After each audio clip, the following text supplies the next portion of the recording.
Okay, today we're working on this turn of the century 1900 lion's head violin. There you can see the lion's head. He's got a tongue and everything.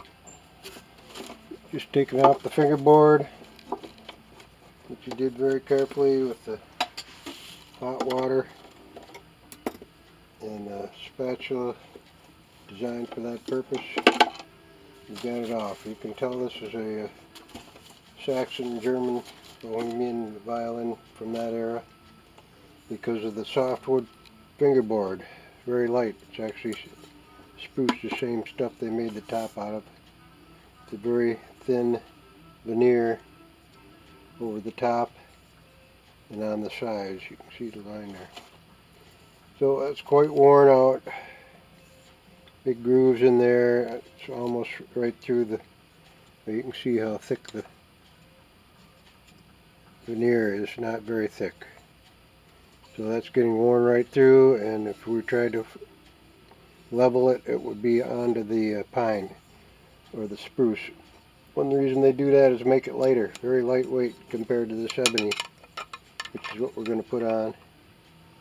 It's a slightly longer one too. We might shorten that up just to make it the correct length for the period.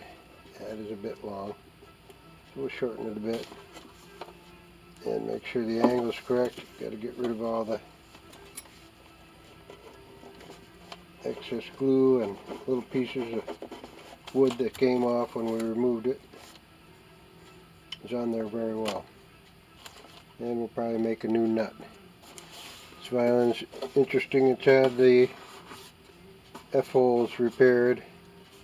Must have been a mouse hole got in there. That's pretty common. Instruments stored in the attics and garages and barns. So part of this was replaced here. They did a pretty good job of the grafting, but the color is not quite right, the varnish. Anyway, we'll get all that done. Right now we're going to glue this F-hole crack. I don't know if you can see that. And get a little closer look at the graft right there I was pointing out. He designed the F-hole pretty well. And the graft on the other side, a little tiny splinter. But it's got nice wood in the back. It's well graduated. It was played a lot, which means it probably sounded good. And most of these lion's heads lose their tongue after a while. This one's still got his tongue. Oh, that's a nice example. We'll get it fixed up and check in with us next time for the next step.